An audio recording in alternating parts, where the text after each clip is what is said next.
Okay, this is a test of recording of Grandma. Grandma, can you say something? Something. Say a few more A things. few more things, okay. Rainy day today, very rainy. Okay. Of him, and I said, well, of course I would. What, Mm-hmm. And that just seemed ironic, and he just went to sleep. And his neurologist said that because he was having these twitching of striated muscles in his upper arms and thighs, that was usually a sign of the start of the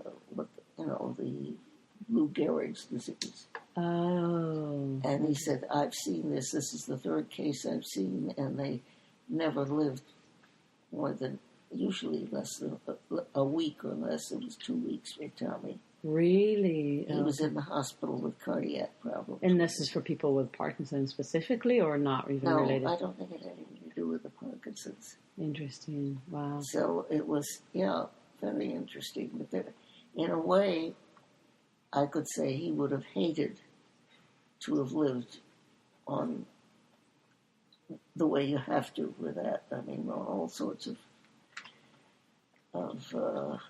you'd be on oxygen constantly, everything on machines without machines. You look at this one guy who's lived for all those years with it. Oh, yeah. With Lou Gehrig? Physicist. Yeah, Hawkins, yeah. Yeah. Hawkins. Okay. It's amazing. I don't know. Nobody knows how. But now they say they may be developing something. They've developed something for the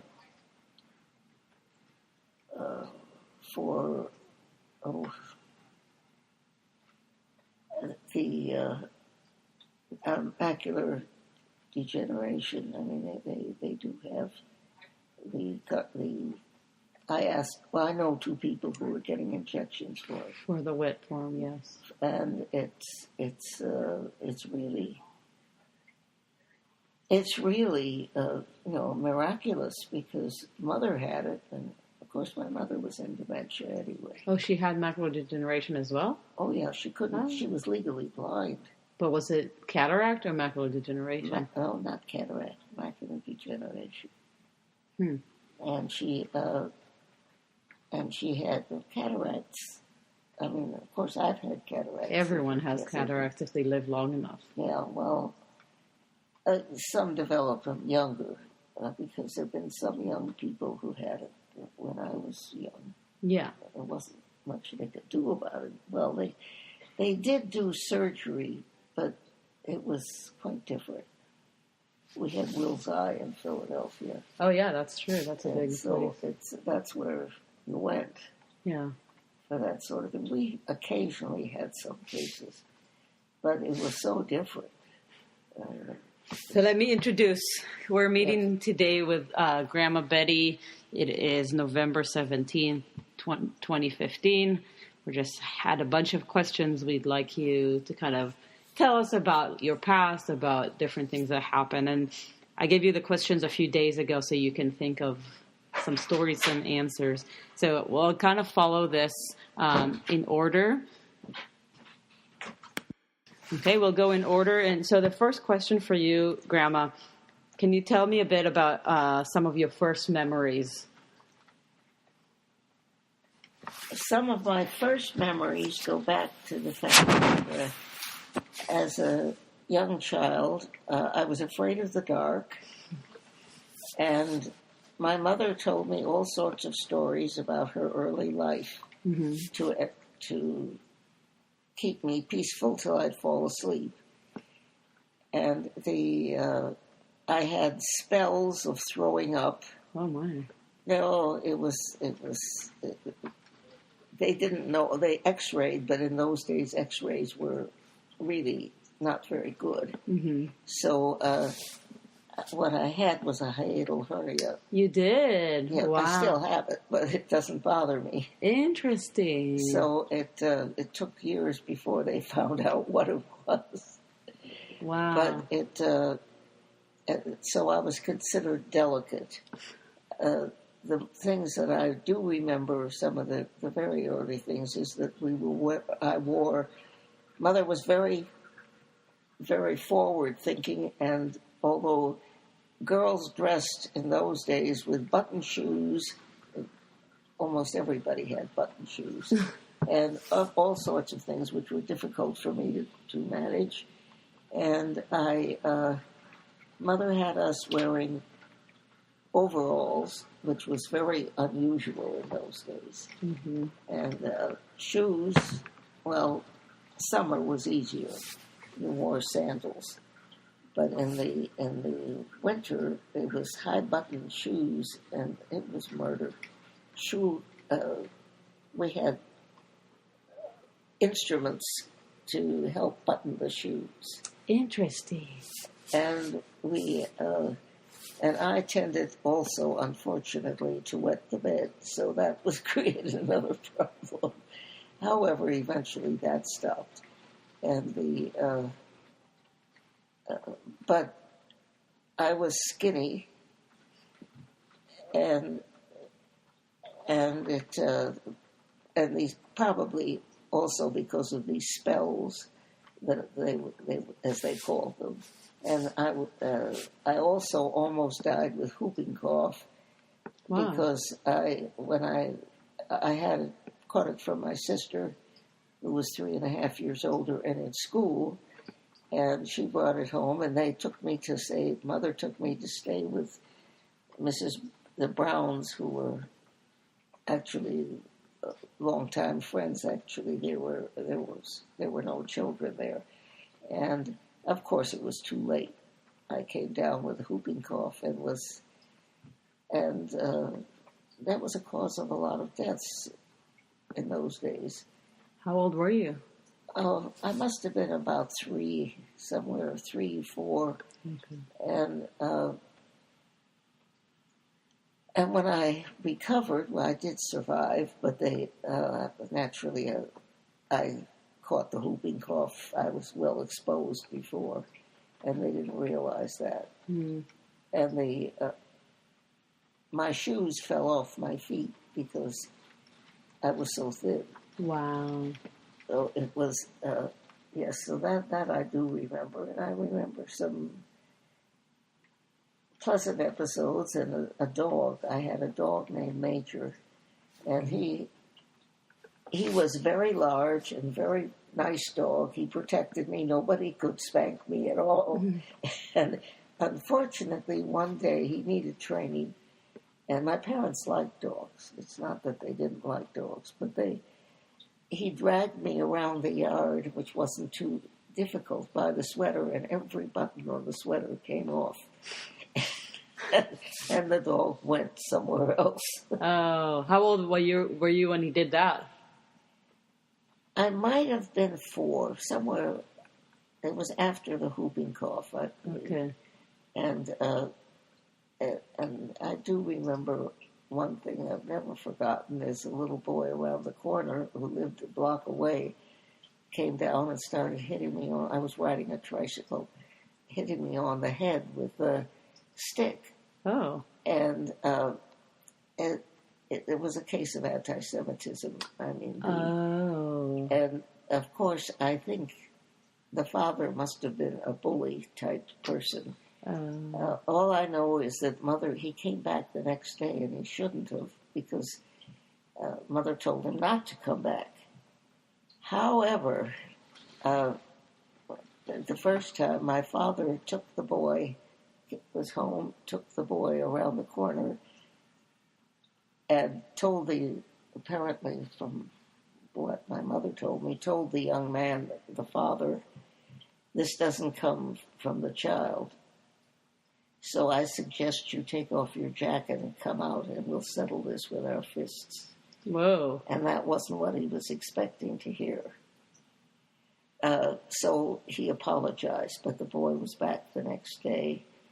And luckily, I didn't notice it, but the stick he was trying to hit me with again had a nail on the end of it. Oh, my gosh. So my mother said, don't tell your father about this, because the man is much taller and younger, And my father had a violent temper. There's no question that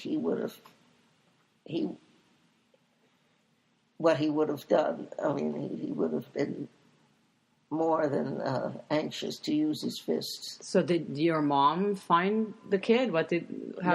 He never came back again. But the second time when he came with a stick with a nail, did he hit you with it? Well, the nail didn't hit me. Oh, okay. So fortunately, I didn't even notice the nail. Okay. But I resented naturally being disturbed in riding my tricycle. However, that too passed. But yes, my father was I think he had in mind the sniveling sort of thing that people have who are prejudiced. Oh yeah. And my father did not match that. Yeah. So. Wow. And he had served in the Russian army. So tell me a bit about your parents and your family, your sister.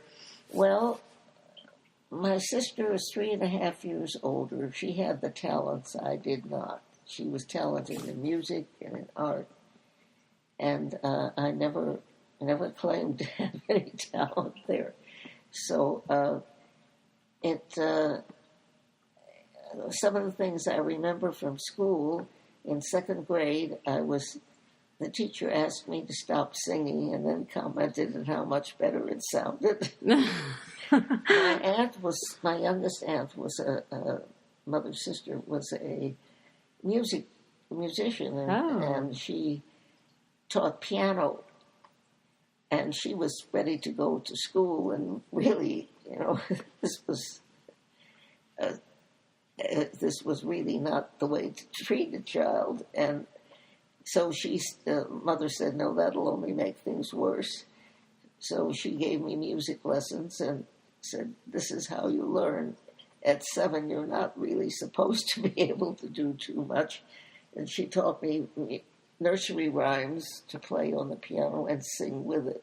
Oh, okay. So I never developed a beautiful voice, but I could sing satisfactorily. So it was, and that started my music lessons, although she said, no, anything you learn at this age, it's a little too much. You just learn, we'll teach you to read music a year or two later, but just learn to sing with the nursery rhymes with the piano accompaniment to help you learn something, and then that was very helpful. But most of the time, I didn't have problems like that. Well, I was the first one in the class to get a library card. You had to be able to write your name in cursive. Interesting. And how old were you? I think I was 6. Okay, that's awesome. And first grade. Yeah. And they wouldn't teach me to read earlier, and I really, and at that time, we lived in a suburb with very good schools, and it really was not the thing to teach you. They didn't want you to be taught the alphabet. Well, I'd already been taught the alphabet, and at the age of 4, could count to 100 in English and Yiddish and German. Mother spoke German, okay, as well as Russian and Yiddish. Wow. And my father, they didn't speak Yiddish at home. We heard it from my grandmother. Okay. And and she put in English words so that I never really was very good in Yiddish at all. I can speak German, but not Yiddish. But I learned to count. Both my husband and I learned from our respective mothers to count at the age of 4 from 1 to 100 in English, Yiddish, and German. Mm-hmm. So I never had any trouble with the numbers in German. So tell me a bit about your parents. Well, they were both from Russia. But I had no idea at the time that being from Russia and being Jewish didn't mean that you were from the same sort of background. Because in Russia, they lived geographically far apart and were from different groups of. It's quite probable that my mother was from a Hasidic family. My father was from the opposite, from a Mitnadim. Oh, okay. And they were. He did not go to yeshiva. He went to gymnasium, Okay. and he did learn Hebrew, because after the regular Russian school, he was sent to Hebrew classes after school. And he said in the winter he never saw the sun. He'd leave in the dark and come home in the dark. Wow. And they rode horses to go. He was from a family that owned wheat fields and also dealt in sales of some of grains and other things. Orchard.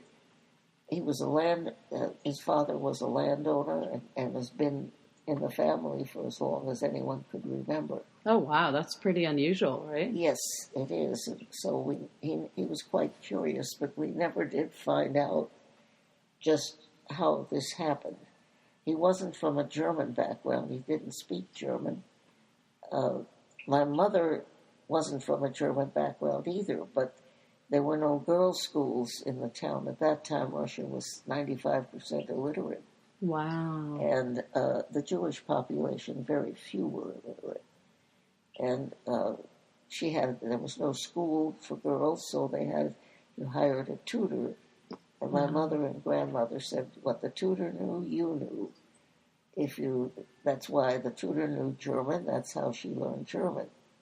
She could read, write, and speak fluent German. Wow. Which is how I learned to count. But my husband's mother, who was from Poland, also learned at the same time at 4, and he learned from his mother. Interesting. Well, in German, we never had to think about numbers. It's very much like English. So how was your relationship with your parents? Oh, I think it was a good relationship. The Depression caused a great deal of problems. And my father had been a building contractor. My mother was unusual in that she had gone, and ladies wore corsets in those days. And she took a course in New York in making corsets, and she was hired by physicians to make support systems for women who were supposed to probably destroyed their abdominal muscles completely, but because you really don't need support. Yeah. Unless there's something unusual, very unusual. But she had a very capable and, I guess, successful business of being a corseteer, and was very much in demand in some of the best families. Whoa. Who would have thought? My father was ill at one time, and that's, I think, what killed him in the long run.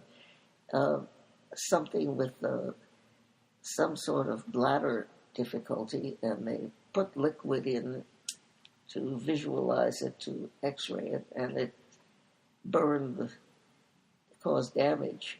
And he was supposed to get enough rest and drink a good deal of fluid.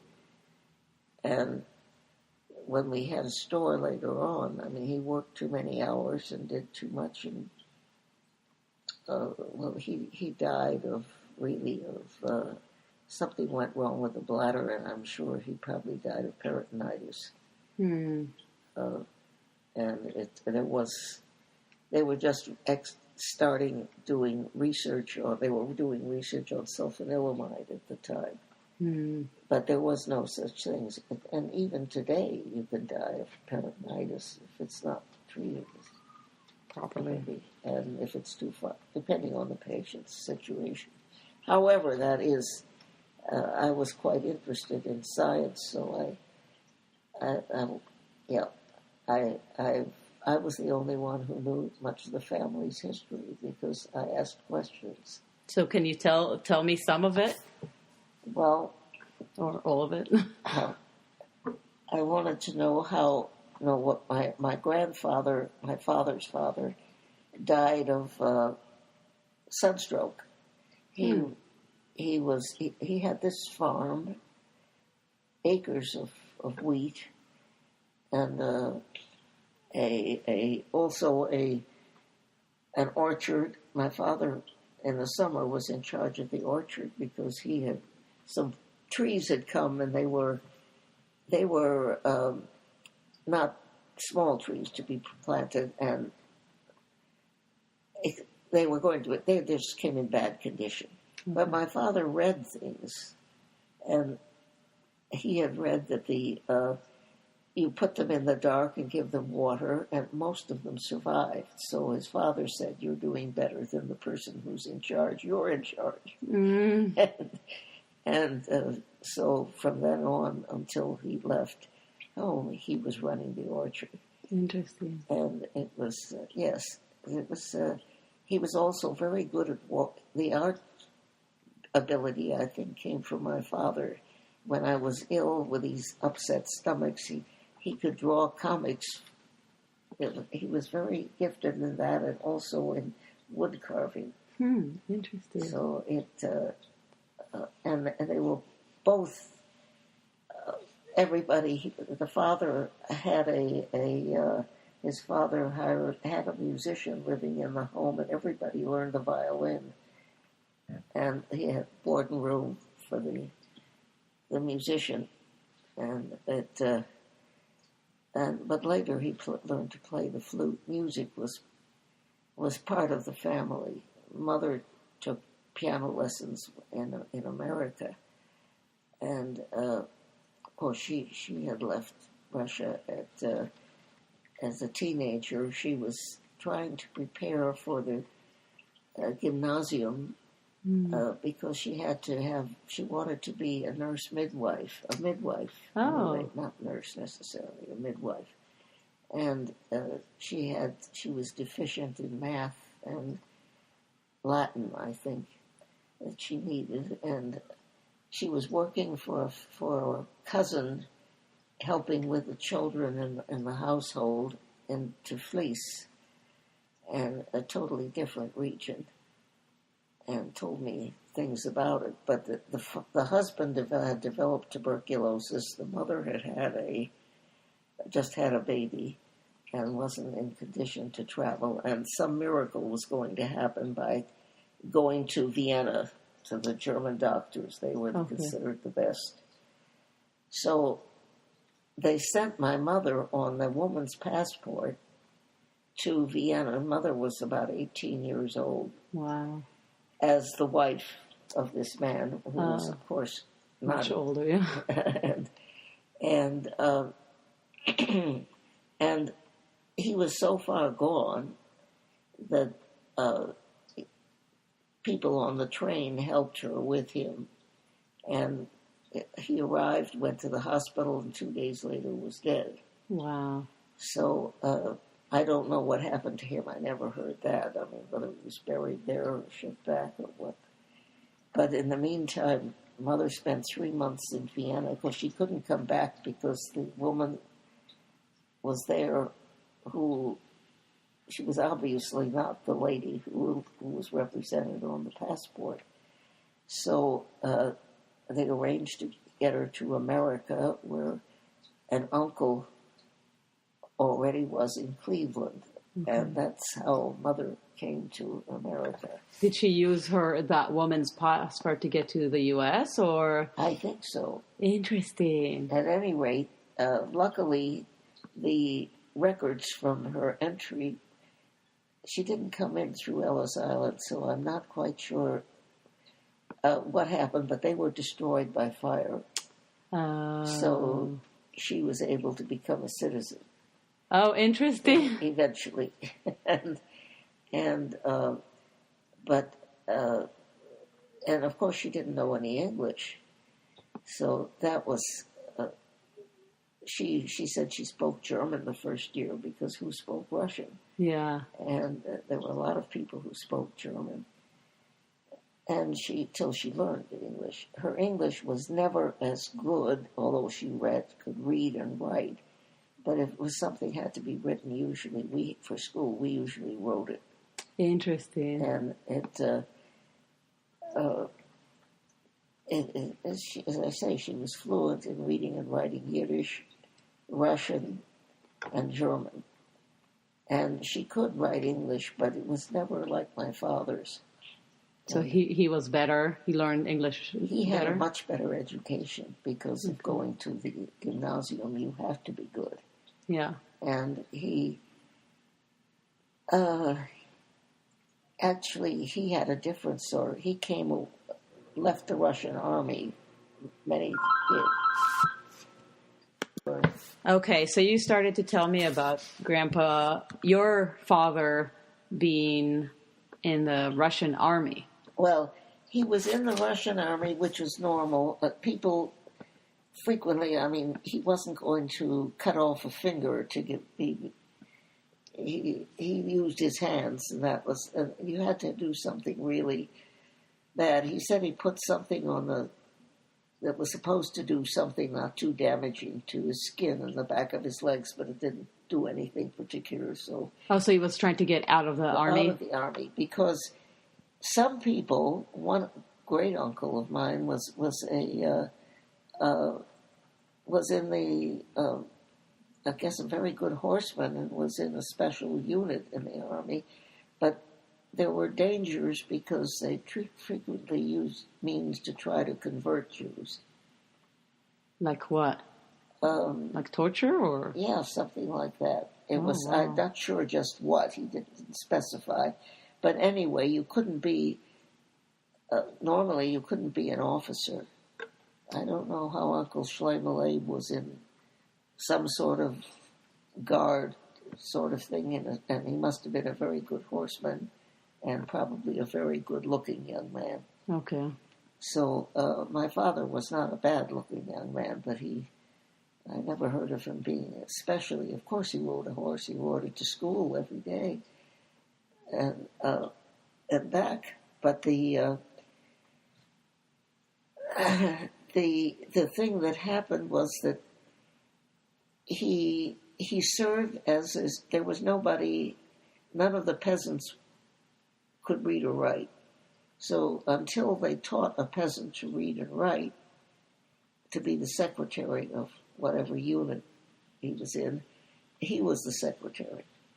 Interesting. And he said he couldn't blame, it was good for the peasant to learn something, but he, at that point, since his father was not poor, or he wouldn't have been able to send his sons to school, my father was one of 8 brothers, and only 2 remained in Russia, one who was a dentist and one who was a pharmacist, yes. And the others all left, leaving with false papers, Russia. And my father, after the 6 months, left, came to America, had enough money to hire a tutor and to live for a month. At the end of a month, he figured he'd learned enough, bought a book, took a week to read the first chapter, and then in 2 days finished the book. And I never heard him make a mistake in grammar in my life. Wow, that's impressive. He was a very capable student and well-read. Of course, in Russian, he said he never could understand why, they couldn't understand why Shakespeare was popular, because the translation into Russian was not good. Oh, I see. But the translation of Russian into English didn't thrill him either. I see. So, but he took a job working in a factory as a cutter or something. It was a fairly good position. However, he was leading unions. he was in trouble with that. I mean, because they were not popular, and in those days, some rough things could happen. But he eventually became a building contractor, and he hired them. He had two friends. I mean, he had friends who were Russian, of course, and some of them he'd known from Russia and had lived in the same area. And there were two who were plumbers, the gentlemen plumbers. Plumbers were considered rather rough guys. Oh, interesting. And they were friends of the family. At least one of them was. And there was a lot of tales about that, but he did quite very well. He was very successful and building houses and selling them, and until the Depression came along. And this was all in Philadelphia, or where were they? This was all in Cleveland. Cleveland, because that's where they both were. Okay. My mother was there because Uncle Sholem went there first, and her brother then came, and he was from a family where the men were supposed to study Torah and Hebrew, and he was not happy as a student. So his mother, my grandmother, decided, okay, that's enough. And he was apprenticed to a watch and clock person. Well, he was apprenticed to a watch and clock expert, and he became very skilled and worked for a jewelry store doing clock and watch repair, and was very helpful. It was a very good relationship, and they were friends for years afterwards. He started his own business. That's your uncle, My right? uncle started his own business, telling me that he financed the beginning of it by going about and working for the Cleveland schools, because all of them had clocks. There were no electric clocks in those days. Oh. And so there was a great deal of work having to be done to keep these clocks running in the schools. And he did that early in the morning, and then went to his own business, did clock and watch repairs and sold things, and wound up with the scissor diamond shop. He became an expert in that. Wow. And later ran the business, hired a very good watch and clock man and a salesman person, and was very successful. The last time, it's been years since I've been in Cleveland, but there was still, although it's no longer owned by anyone in the family, it was still Scissor's shop. He also was a member of the various organizations which gave him more people to invite to the store, and it was a very successful business. Mm-hmm. He wanted my husband to come in and take it over, since he had no children, but Tommy really didn't feel that he was meant to be that. He became an engineer, and anyway, he was allergic. My husband was allergic to the soft coal dust, and it was like hay fever all year round, and we had to leave. Everybody was weeping at that, but because my mother's family was there, and it was a very large family, so it was always relatives around. How did your parents meet? I'm not sure, but I think there were a group of Russians, no matter Russian Jews, and even if they came from various backgrounds, well, they had enough in common so that they were there. Actually, Mother apparently had a boyfriend, as it were, who was a no good gambler, proved that. And he was supposed to be buying some books for her on every month. He was supposed to be coming and buying these books. Unfortunately, fortunately, she found out eventually that he was gambling the money away, and that was the end of him. But he must have had some charm, I guess. Interesting. However, he was considered, I gather, to be rather loose person. And how was your parents' relationship with each other? well, it couldn't have been the best because they separated several times. Oh, okay. But I think that was mostly because of the Depression. Oh, so it was during the Depression. During the Depression. I don't think it would have happened otherwise. Interesting. So was that, and you said that your father owned a store at that time. Well, that was after, when he, rather than go through bankruptcy, because he kept hoping, at that time they said, the everything is going to be fine around the corner, just, something will improve. Well, it didn't. And he either had to go through bankruptcy or because he kept hanging on to the properties he had and to some of the people he hired and paying them, and then we ran out of money.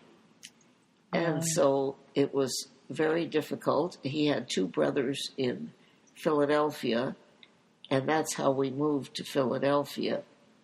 We moved there, and we were very poor. My mother went to work and sold corsets and did very well. Those days, ladies were wearing corsets, and tried to put me in a girdle when I was of the age to be wearing one. Well, I found out that I couldn't wear one because I couldn't breathe. I had a hiatal hernia and it was pushing everything up. That makes sense. Fortunately, I'm not wearing that. Actually, my mother and sister had more in common, although they didn't get on very well, than I did with my mother, because she was horrified. I had white rats as pets, and I'd bring home all sorts of. When I was older in biology, I had a snake in my room. My mother and sister wouldn't go in. Poor snake. I would go on in high school, go on biology hikes, and come back with crayfish and all sorts of things, and take them to school the next day. But it was you never knew what was going to be in the laundry. Oh no, some of the animals ended up in the laundry? No, they didn't get in the laundry, but they were being kept in the basins downstairs till I could take them to school. And or the time I brought home this very lovely colored vine, brought it to, that was high school, and brought it to the biology teacher the next day, and he looked and jumped. He said, "That's poison oak." Oh my! Luckily, I was not sensitive to it, so we just threw it out. I was never at a loss for something to do. That's funny. But a great deal of it was going to the library and reading. My mother was remarkable. When we moved to Philadelphia, she said, "Now you don't have to have a great deal of money in a big city. Mm-hmm. There's so many things going on." And there were free concerts and free tickets to the art museum and all sorts of things that you could do. The public library had music you could play and records you could borrow. Nice. And you could. We did have a Victrola. You had to wind it up, but it played music. And we had opera. My parents were opera fans. And my father played the flute, my mother played the piano, and we worked hard. The store was one that was started with some help from my father's brothers, and it was my father was not a pharmacist or anything, so we had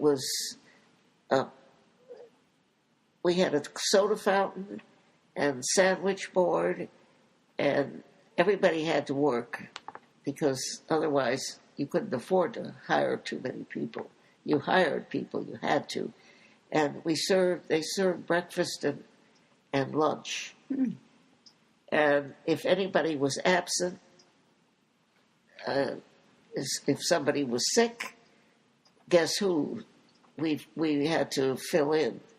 So who's everybody? Everybody? My mother, my father, after the store was reasonably established, mother was working in the store instead of selling corsets. Oh, okay. And we hired a cook and later a waitress.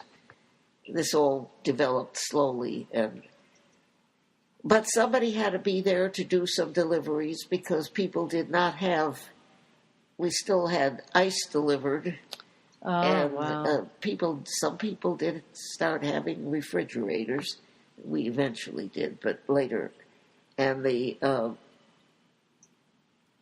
and so they would order ice cream delivered, to apartments right near us, right? And somebody had to be there to help to deliver the stuff. How was it ordered? Was it by phone By phone. Okay. Telephones were there. Yeah.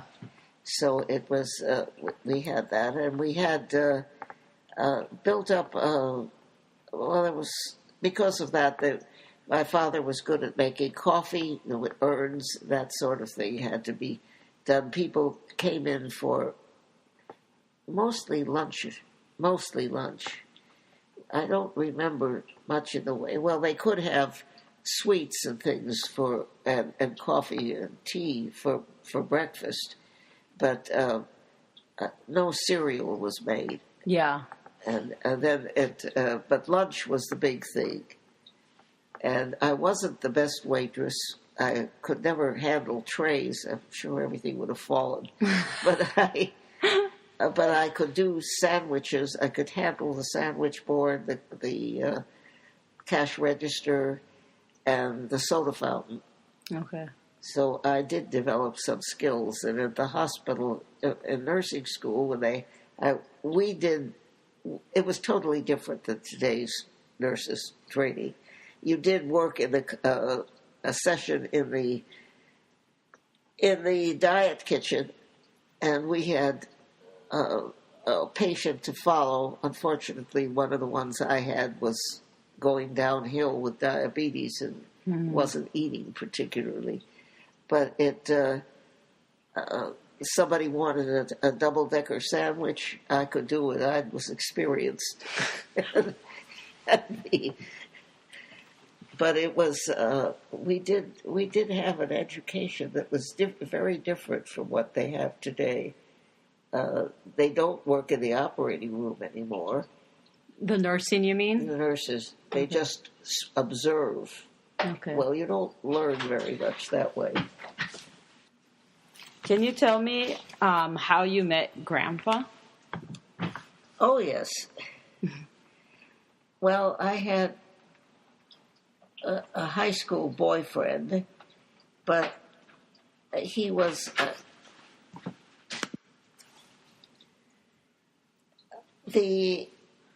I was introduced to my sister's boyfriend's younger brother. Okay. And eventually Helen married Rudy Sussman. And I met Tommy with the idea that he would be my date for the senior prom because the high school boyfriend I knew really was not in a position to go financially. I knew the family, and they were very nice people. However, I I was beginning to feel that there were other people around other than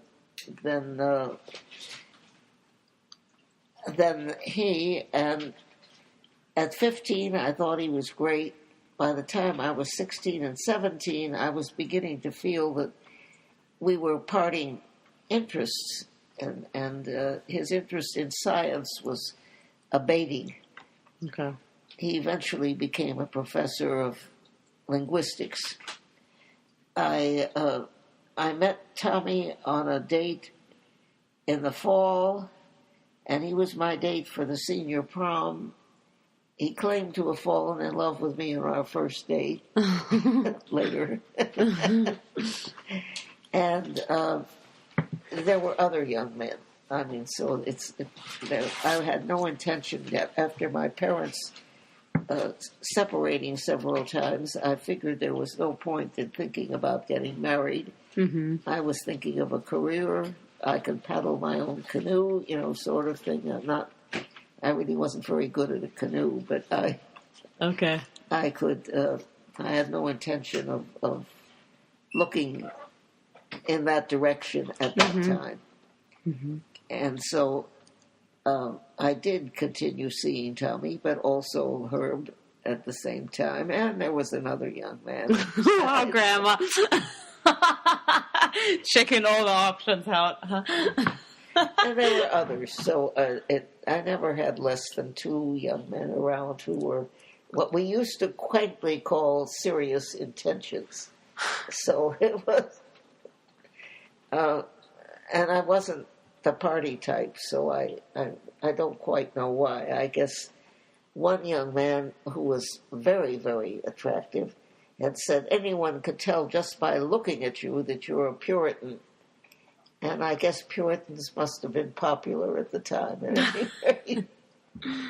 At any rate, I never had less than 2 to 3 who were very nice young men. But as I say, I was not chasing people. Mm-hmm. And, well, Tommy just was there all the time. And we had a very good time at the prom. Neither of us were the best dancers. And later on in nursing school, we had dances. And one was compulsory. If you didn't have a date, they found someone for you. Wow. And, yes, well, that was the alumni dinner dance. And it was a totally different world at the time. And Tommy was in the Army by then. And I had refused to become engaged. I said, well, I'll wait till you come home. But no, I wasn't. I really wasn't looking to marry him. However, I went with someone I met in a youth group who was from Warsaw originally. My sister made me a beautiful gown. He wore what he'd brought he was from the upper crust in Warsaw. Okay. His family had been printers to the last king of Poland. Whoa. And I think he was the only one of his cousins who had not converted to Catholicism.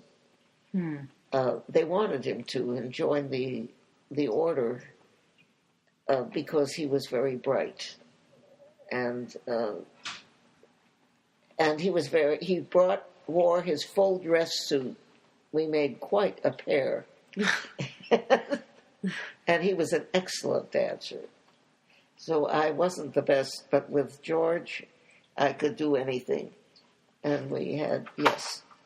So it was not boring, but we, at the dinner dance, that is, and we didn't have any money, but we had a lot of fun. That's good. So George had us singing 2-part Bach music in the car going to and from with somebody else's car, of course. Mm-hmm. He didn't have one, but his parents perished in the Warsaw Ghetto. So it was a really. I didn't have a boring life. I wasn't running out every Saturday night. I mean, it wasn't like that. And there was a shortage of men during the war because everybody was in the army. Either unless there was something wrong with him. Actually, the high school boyfriend didn't go in because he was a bit wacko, and so it was just as well that I had decided he was not a candidate. So how did you pick Grandpa, after all? It sounded like he picked you, but how did you decide? Well, I just decided to go because it just felt right being with him. And yes, I had a couple of other young men, and it was very difficult with the last one because I felt that also during the war, I didn't write mushy letters. I wrote things, I figured they were lonely, they were away, and Ray was into drama and things of that sort. He was studying to be a teacher at the university. And so I sent him all sorts of information about what was going on in the theater. And it was very hard to write and say, I'm sorry, I've decided to marry Tommy. Yeah. But I didn't say yes to George, so he went on to look elsewhere, which was quite right. Of course. But however, my husband realized much later in life, he said, if your mother had liked me, it would have been the kiss of death. I said, absolutely. I'd have figured something was wrong with you. Those were the only ones she seemed to like. However, there was a reason, I think, for her not liking my mother-in-law because she was from a different group, and I can't think of the name right now, but they were considered lower class. I see. And that's back in Russia or Poland or just within... My mother-in-law was Polish, and I guess I can't think of the name of it right now, but they were considered lower class. They weren't really. Yeah. But it was a friend of mine was a German Jew, and her family absolutely... She was going with a college graduate who was from that group, and she wanted to marry him, but the parents absolutely no. She had to marry a German Jew. Interesting. Very interesting. So that I didn't even know about it at the time. So and it wouldn't have made any difference anyway. Yeah. So, but at any rate, but my husband realized much later, really not long before he died, if your mother had liked me, it would have been the kiss of death. And yes, I couldn't trust her. Other people said the same, had some similar things. Their mother only liked the people who were really not the best people. Interesting. So how was your relationship with Grandpa? How was your relationship? My husband said, I don't believe in divorce, so think about it. Be sure you're Was that before you got married? Yes. Interesting. Think about it before. And I wasn't thinking. I figured if you're married, we were getting on very well. We'd known each other for a long time, for quite a few years. And actually, I had been going in Philadelphia to the Ethical Society. My parents were not observant at all. My husband, on the other hand, said he wasn't good in Hebrew, and he didn't figure he sang well, but many of those people couldn't organize anything. So he organized in Africa, when he was stationed there, everything for the Jewish holidays, for the Sabbath services, and he said there were plenty of people who could sing, plenty of people who knew Hebrew well, but nothing was happening. he also was an excellent cook and was in charge of the holidays when you ate. And so everybody wanted to be Jewish at that time, the holidays. But and he was excellent at organization. He had been very active in Boy Scouting and was a lifeguard and taught life-saving things to Boy Scouts. Oh, wow. In a troop run by the synagogue, which his brother had started, the troop. Okay. And he was always very active in boating, swimming, hiking. We both liked nature study, and so it was. Well, we were, I think, really congenial. I don't say we always agreed 100%, but no, it was remarked by some people when he was working for an electrical contracting firm that he was not distracted by other women. Some of the fellows on trips that they had to make to supervise or work on a particular job apparently were. I see. But not my husband, so... And you guys met in Philadelphia, right? We met in Philadelphia. And tell me about your move out west. Oh, yes. Well, tell me, after the war, I was taking courses for pre-med because I'd been accepted to medical school. One of the doctors,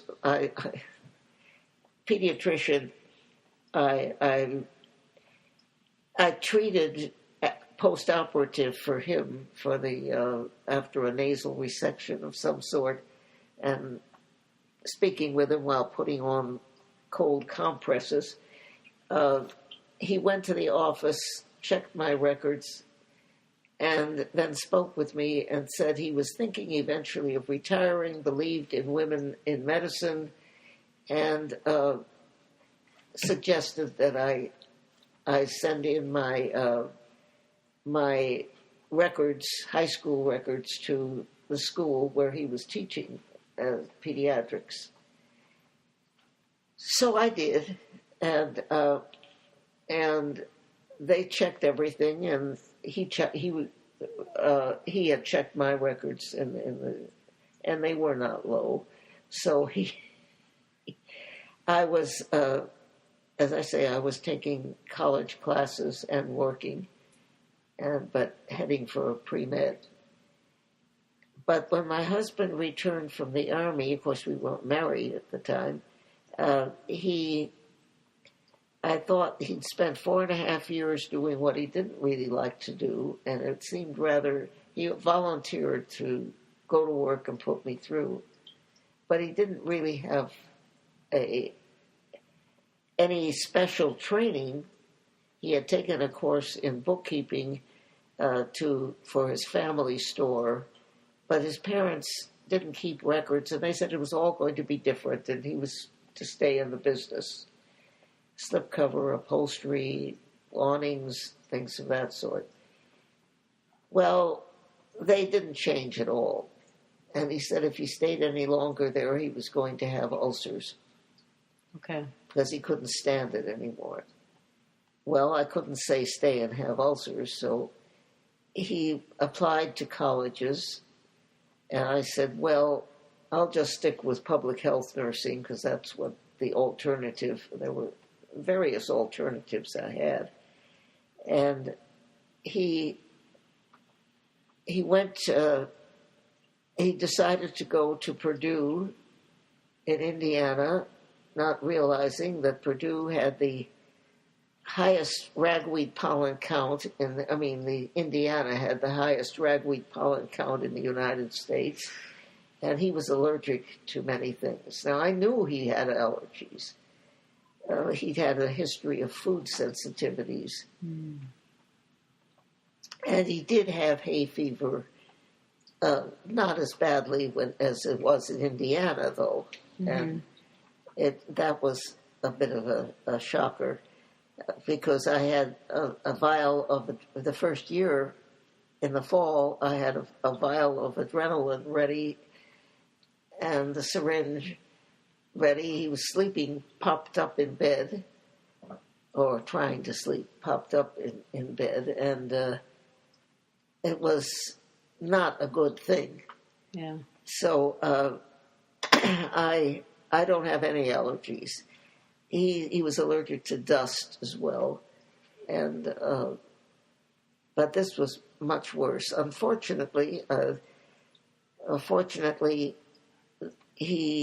I gave him injections for a year against allergy, against the ragweed, and it takes quite a while. I think if you'd have had it for another couple of years, it would have been much better. But no, he said he took medication, and it wasn't as bad, but it also tended to put you to sleep, which is not good. And so after he finished college, he did research. He had done research where he could find a place, and he started out west and went from one place to another. Salt Lake City would have been fine if he'd have been a Mormon, but he wasn't, and had no intention of becoming one.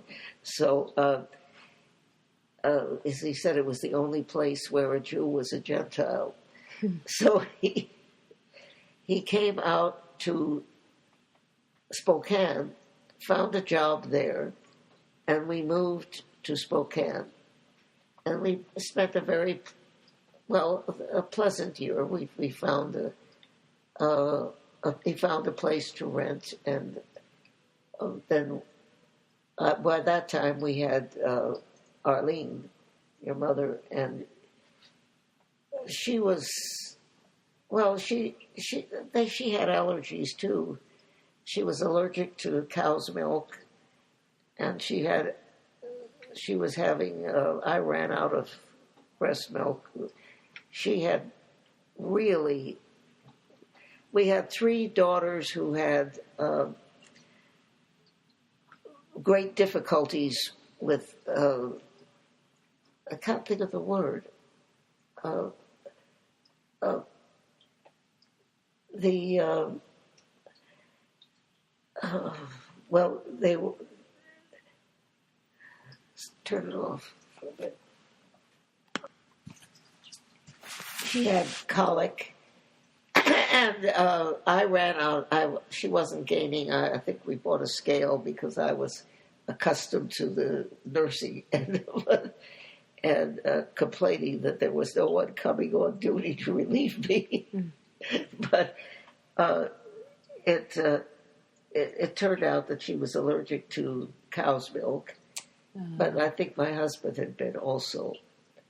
And at any rate, we finally did get some soy milk for her, and that worked. And that was, but really it was really very difficult for some months until it cleared up. And we tried everything, and I had friends who were nurses and conferred with them, and it eventually passed.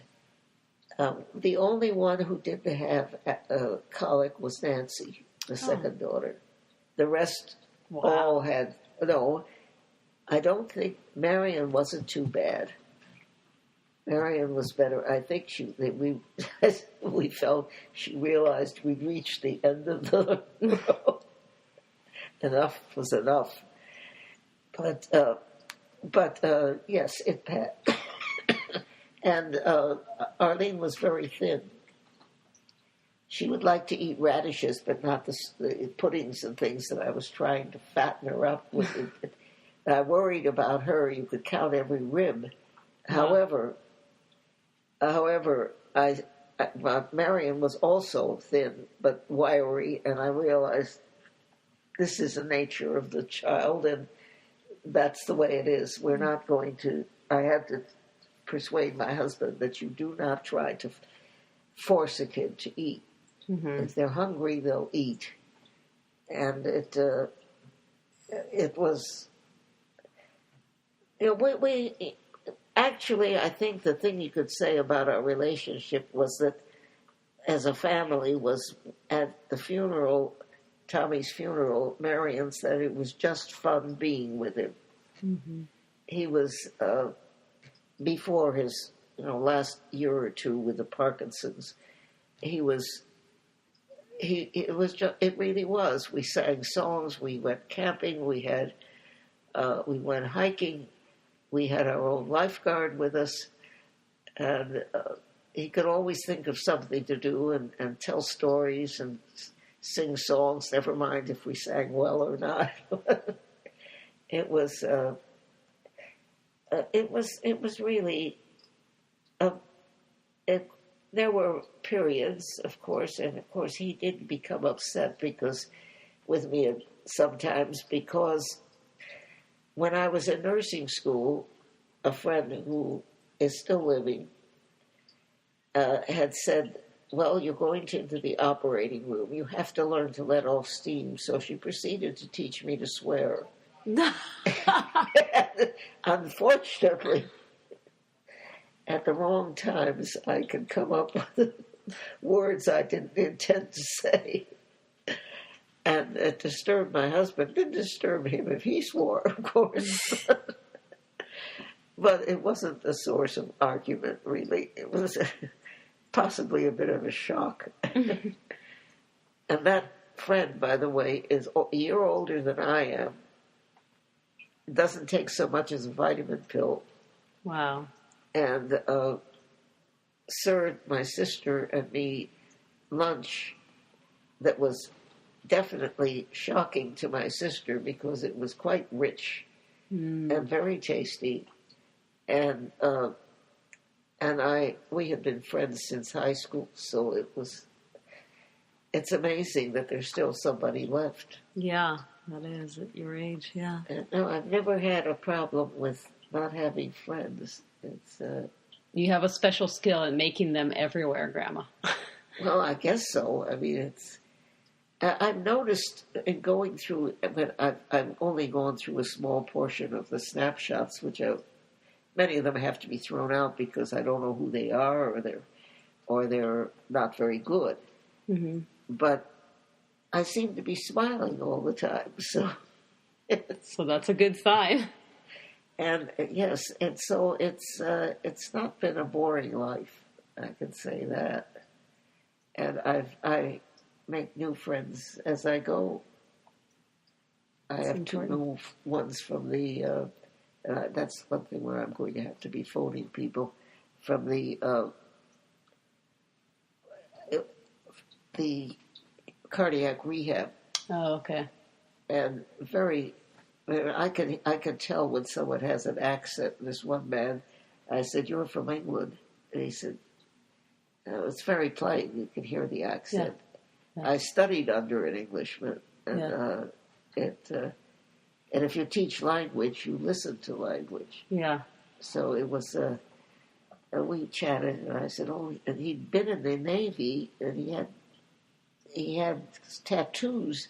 But he'd been to a proper English school, studied Latin and Greek, which is the classical schools would do that. Okay. And but I don't think the other people caught the accent. Interesting. But as I say, I've taught language, and I still remember the one in the Arabic class. One of the girls who had come, Christians who left Egypt, and well, they knew Arabic. They should be able to learn Arabic. They probably spoke some at home. Mm-hmm. But she was having trouble, and she wanted me to tutor her. Well, I was a TA and very busy, and I was carrying an incredible load of classes, and I just didn't have time. And I apologized to the professor when she dropped. He said, "You could have tutored her, she'd still have dropped. They always do. They think they know Arabic, and they don't." Oh, okay. And it should just come to them, and it doesn't. You have to study. Yeah. So I didn't feel too badly about it, but it seemed sad in a way. I would have liked to have helped her, but I was already helping a class full of students as it was. Yeah. I'm going to stop the recording for a minute. I didn't seem to feel very proud of much of anything. Really? I just took things for granted Okay. and went on. I think I was very pleased at success, particularly partly in the nursing and partly in the teaching. Yeah. Because I was successful in the teaching. I knew that. And it was very nice to hold the class, keep the students there. In my last year at the university, I only lost one student, and it was a nun who had to take her major, finish her major, and apologize for dropping the class. But they were interested. When I stopped teaching at D. Hirsch, they were calling me because I'm afraid the Israeli who took over didn't want to teach what they wanted to learn. And no, that was not. She wanted to teach where is the bus station, and all. They wanted to learn to read Tanakh, and they weren't going to learn it from the Israeli because most of the people do not necessarily need to know the grammar of their own language. Without the grammar, you can't do it. And so they were calling me, couldn't I please? I was going to have cataract surgery. And no, I couldn't teach a class at that time. But they wanted me to teach them somewhere else. So it was, yes, I was pleased with success. I ran classes at home, and I taught just a very few students in the summer class, and the TAs the next year whom I knew were asking me, "What did you do? Open their heads and pour it in?" No, I said they were very bright students. So, but that was satisfaction.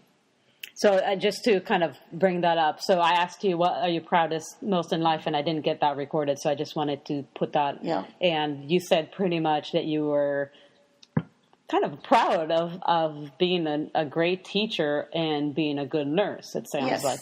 And success in nursing, I remember being extremely happy when I was coming in public health with the Visiting Nurse Society, coming into one place where I was coming for a grandfather who was going into dementia. And the mother said, I couldn't face you again. I took the 2 or 3 year old in and had him immunized. And I thought, oh, good. It worked. I mean, I wasn't hounding her, but explaining the value of having the injections and not waiting. Yeah. So that, I think, success in what you're doing is beneficial. So now I'm going to ask you a bit about your daughters. What were you hoping for when you had each of your daughters? I just hoped they were normal. Okay. That was the main thing. I've seen babies who were not born with this part of the skull missing. Okay. And other rather not good things. And so if it's a normal child, that was fine. Good. Whatever else, that time would tell. And can you tell me a story about each one of them that you remember? Just a funny story, just an interesting story, whatever.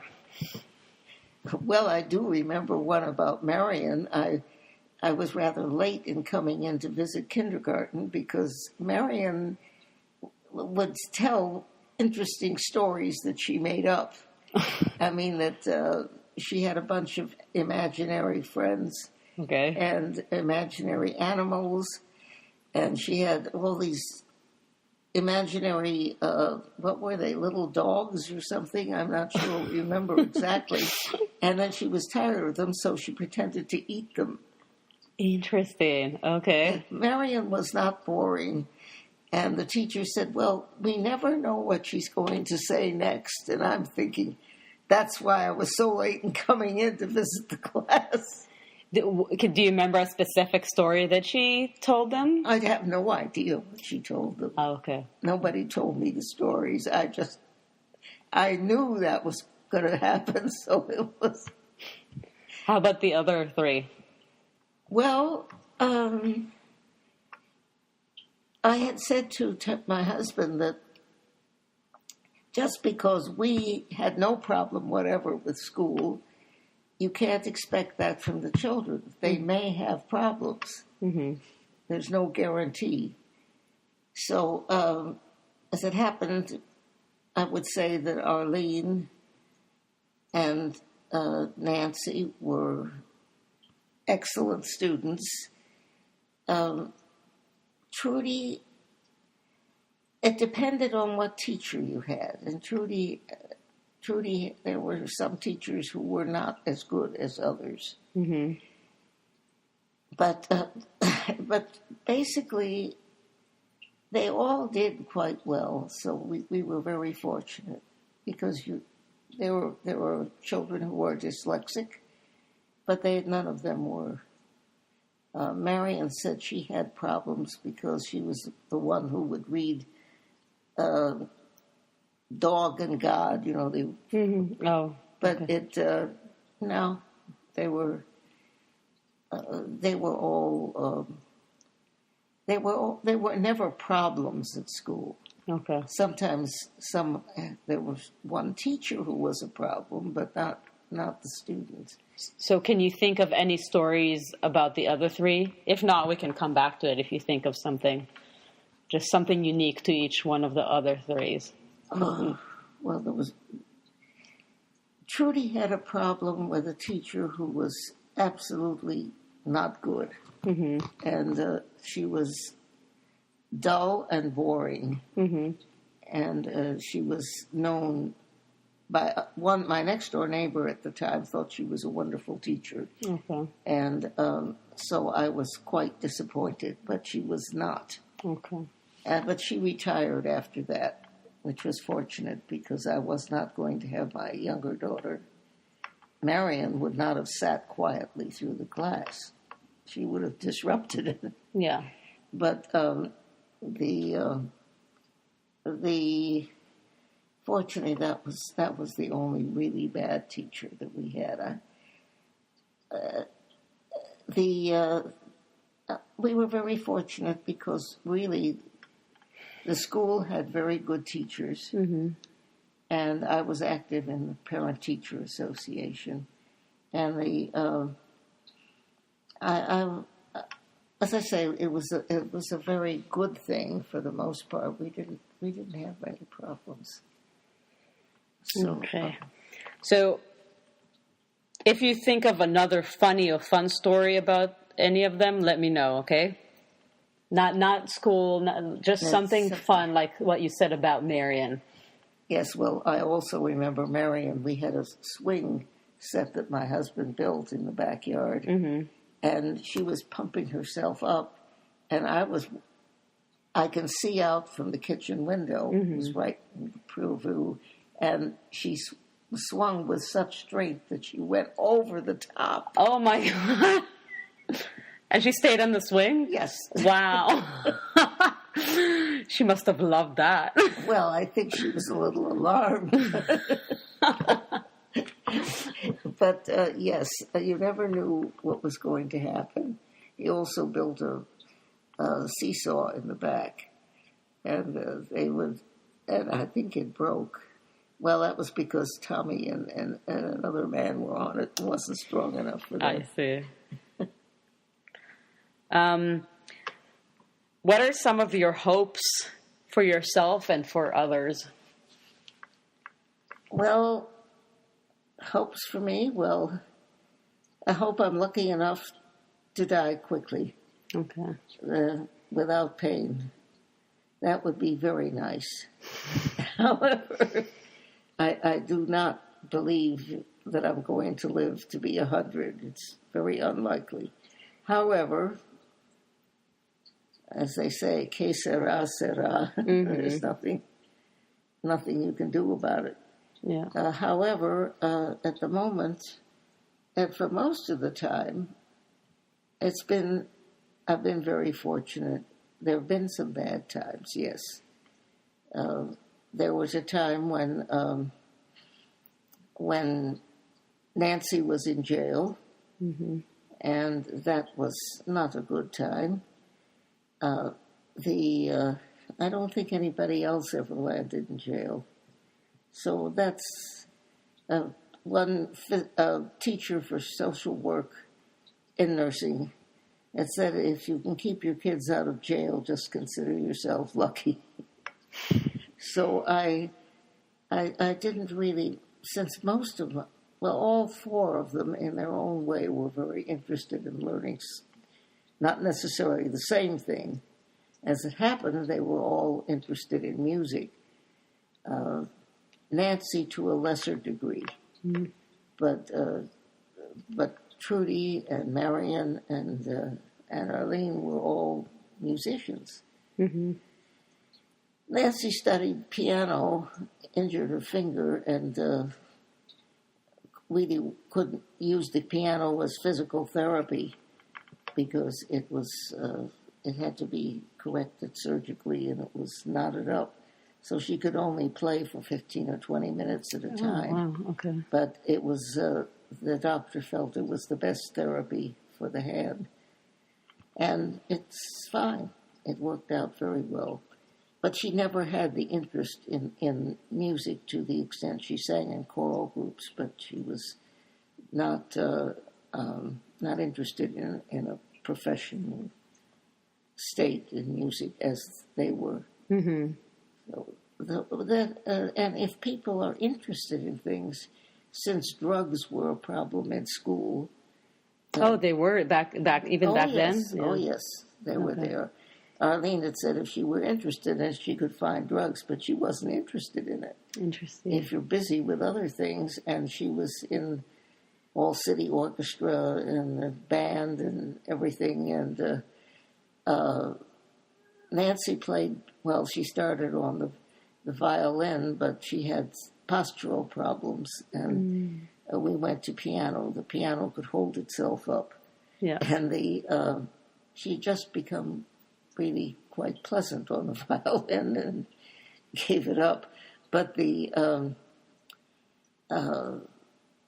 I hadn't realized with your mother that it was very important to be able to play chords, and a flute doesn't do it really. Yeah. So piano is very helpful for learning theory. And that was, so after that, everybody started on the piano. Interesting. And when I learned enough about it, I had piano lessons. My aunt was a... You told us, yeah. So taking you back a bit to the questions, you answered what hopes you have for yourself. How about for your girls, your grandkids? What hopes do you have for them? I just hope they do what they enjoy doing and can earn a living. I do not feel that... I had a mother who was very... well, she didn't push us to do anything special. But so I asked her, what would you like to have us do? And she said, well, she would have liked it if one of us became a gym teacher. Oh, interesting. So I was laughing because gym was my hardest subject. And my sister was always trying to get excused from gym. Wow. So definitely not getting that one. So it didn't suit. And I was a horror because I was bringing home biological specimens. We had crayfish and all these things. You told us. I think I was a bit of a worry to my mother, and I really was startled when she said she didn't want me to study Latin. Well, why not? I was interested in science. Latin was very useful. in nomenclature, and she said, well, the boys will think you're too smart. Yeah. I said, yes, you want me to marry some idiot who would bore me to death. That's exactly what it is. Nobody gave a hoot whether I studied Latin or not. Yeah. Well, it worked out anyways. And I think most of the young men I went out with had studied Latin. Mm. So it was, they were scholarly, so it wasn't unusual, and plenty of girls study Latin. It's ridiculous. So another question for you is, I don't know if you have one, but what is your philosophy towards life, or, yeah. I am considered at the synagogue to be very religious because I know Hebrew grammar. Okay. Which is, or I did know, I have to check it now these days. But it's, I was brought up in an atheistic household. Okay. Nothing was observed. What I learned came from grandmother, and it wasn't, it was limited because I didn't speak Yiddish, Okay. and she didn't speak much English. Oh, okay. So, however, the customs, it's more of a culture for me, and I enjoy the music and the people, but I don't have. I'm not the very devout person. I mean, it's not. Well, what will be. That's all, and ethics. A code of ethics is not a bad thing to have. Mm-hmm. And fortunately, Judaism does not have a creed. You do not have to say, I believe in thus, thus, and thus. Mm-hmm. And I've been to churches and heard it, and that would not be for me. Interesting. You're free to doubt. And so do you have any specific kind of moral pathway that you have formed for yourself and follow, or is it kind of just... No, a moral, yes, I do. Okay. Because I feel very strongly if you try to do what's right. And occasionally, there was one sermon at the synagogue about where the rabbi mentioned that he didn't, long after he finished school, that one young man with whom he'd studied, felt left out. And I realized that had happened to one girl in my nursing school class, and I should have been aware of it. I don't know why I felt I should have been, but I felt it. Since I had friends galore, always, I don't, if somebody's lonely, it isn't really, I should have been aware of it. Mm-hmm. Because it wasn't that big a class, but I just thought she was friendly with other people, and it wasn't so. Interesting. So I didn't find that out until it was much too late. I see. So you feel like you, if you were to follow your kind of do the right thing, one of the things would be to kind of befriend people that don't have other friends necessarily. Yes. Okay. You just frequently don't know that that's what's going on. And since it was a small class, I probably should have whatever. It just would have been better. Okay, so this kind of leads me to the next question, and I don't know if I even wrote here, but so you said like couple things that you regret not doing. For example, befriending these two individuals. Is there anything else you regret not doing, or? Well, I should have. I was possibly trying to do too many things. So when you're doing that, nothing has the sufficient time, and I should have been more selective in what I was doing. For example, give me. For example, it's amazing when I find some of my old papers and don't even remember writing them. But it's a bit shocking, and they weren't necessarily badly written, but in fact, a few of them sort of surprised me. I didn't even remember writing them, but it makes me understand why I have certain books, because those were things I was writing about, and that was when I was into language. Before that, I had books on. Well, I came from a household with books. We had a first folio edition printing of Shakespeare, and I read every volume. And my husband was the same way. I mean, he read. If you ran out of books, you could only take 2 library books at a time when we were young. And, of course, we could finish those in a day or 2. Wow. And so my husband read faster than I did, which was amazing, because I'd been the fastest reader in my class almost all the way through school. And I was surprised when I couldn't keep up with it. No, I didn't marry a stupid man. But your father's very bright, and he is a slow reader. It doesn't matter. We didn't take speed reading. We figured we were reading as fast as we possibly could, but nobody taught us. Yeah. Are there any things that you would like us to know that you don't think you've told us in the past? Or things you have told us, but... I'm not sure. I don't consider myself to be an expert in everything. There's so many things that you just can't know. Yeah.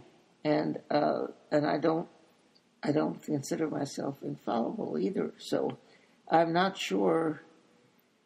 Just try to do the right thing, and really, except for sometimes when the directress of nursing, I would have liked to have bumped off if I could. But she was a horror. But the only thing that saved me was that they needed people with high grades. And I had them, so she had...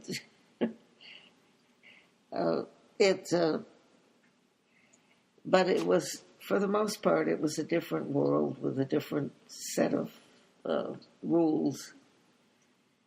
And I find that people of my age, or even somewhat younger, are rather shocked at the states of some things today. However, well, that's the way it is.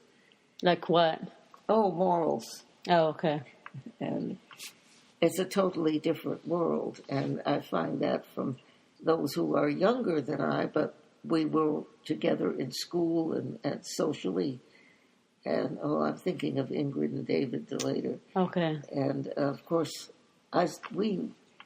David shut down he canceled his cases and went to your grandfather's funeral. Okay. He was a judge. Yeah. Wow. He said, for Tommy, of course. So, it's yes, and I know he's shocked. He has 2 daughters, and no, they aren't living the way he and Ingrid did. So, what are things that you enjoy or used to enjoy? I enjoyed hiking. Can't do it anymore. I enjoyed nature study. I used to write poetry, and though I destroyed most of it because I just felt it was too personal. And then I found some, and I thought, my word, it wasn't too bad, you know.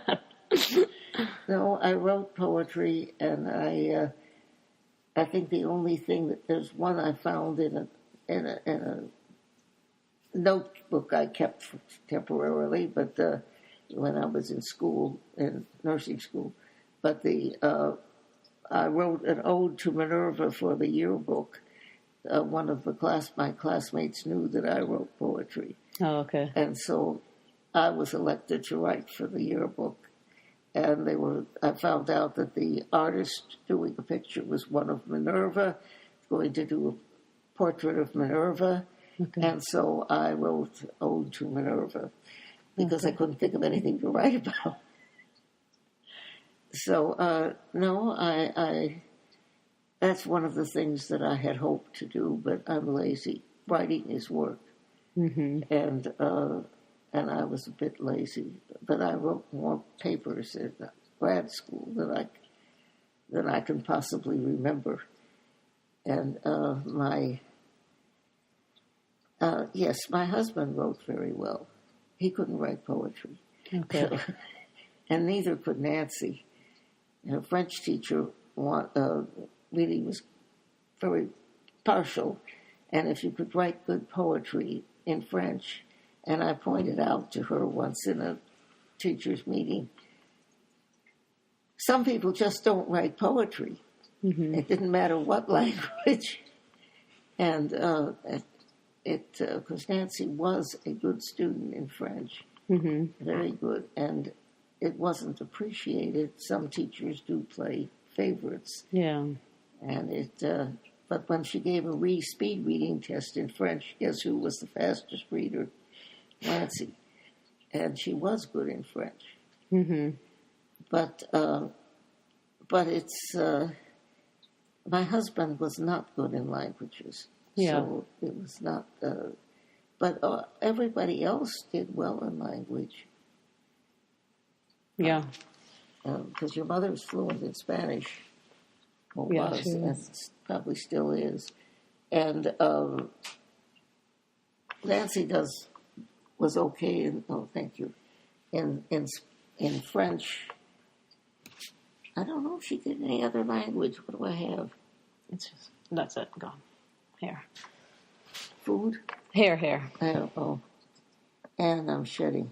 At any rate, they're really, no, I think they were all, I was lucky they were capable students. So you said that you enjoyed hiking, nature, and poetry. Anything else? Well, I liked a lot of things. That's the trouble. I liked the theater. I tried very hard at sports. Wasn't particularly good at it, but I tried. Okay. And I'd go for help. That's the only subject I think I ever went for help was in gymnastics. But I also had a fear of heights.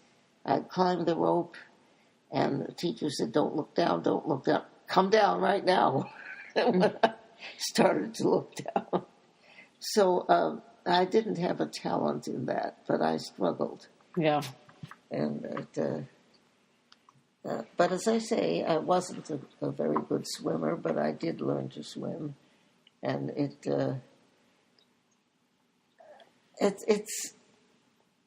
I liked most things. Some things I wasn't too good, where I didn't excel well, but I had a general interest in all sorts of things. So I really can't say I was ever bored. We had all sorts of things in my day where nobody had much, many people didn't have much money. Some did, of course. And so the teachers were roped into having clubs after school. Okay. And I did everything from making model airplanes to playing soccer. Wow. Not soccer. Yeah, I was like sports. It was hockey. You played hockey? Well, after school, field hockey. Okay, wow. I wasn't good at it. So also, we played baseball in Ohio. That was the big thing.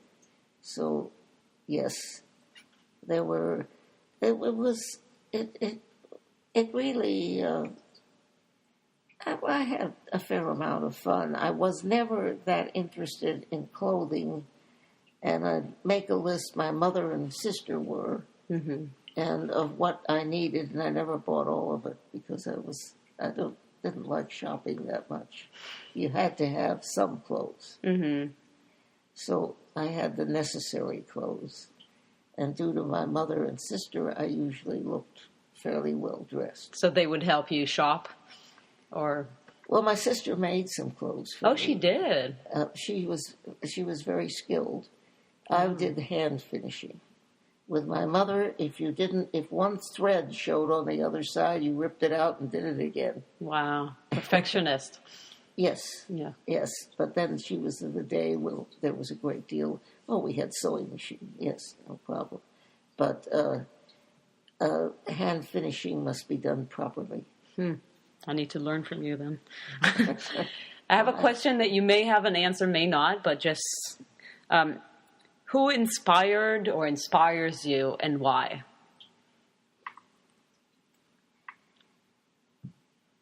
Well, I think I'm inspired by some of the people who really believe things that I don't necessarily believe, but their behavior is really remarkable, and they care about people. Mm-hmm. Do you have an example? Well, some of my friends at the synagogue. Okay. And they help people who need help. Mm-hmm. They may not, no relationship or anything. When I go to, wherever I've been going, people walk me home. That's nice. Even if it's only a block, I can't walk up the hill. I mean, they have to take me by car because I can't do it anymore. But I walk to the synagogue alone. I don't have any problem. But I usually have one or more walking me home. That's nice. So it's no, I haven't had an unhappy life. I've had periods of time, like when Nancy was in jail, and yes, that it's been not so pleasant, and I don't seem to dwell on it, and I seem to forget it, which is just as well. Yeah. I have a question taking you back to your girls. Do you remember what songs you used to sing to them when they were younger? I sang nursery songs, and I've been a camp nurse for the Girl Scouts for one summer, and we learned quite a few songs, and we sang. Choral work was part of required in high school, and I didn't know that we were learning solfege, but we did, and it was you had to find do and all that, and they don't seem to do that so much anymore for everybody. Yeah, this is for those who want it, but that wasn't the way it was when I was in school. And no, I didn't have a very good voice, and no, I didn't. If I was singing in a choral group, they had to put me between, say, either second sopranos or altos, because I'd wander if I were on. I would wander off.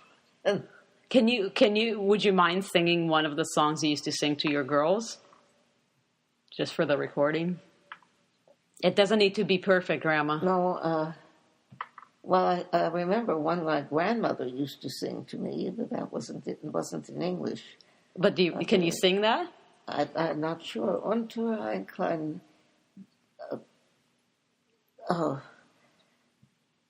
I've forgotten. It's Yiddish. Okay. I've forgotten that. Sorry.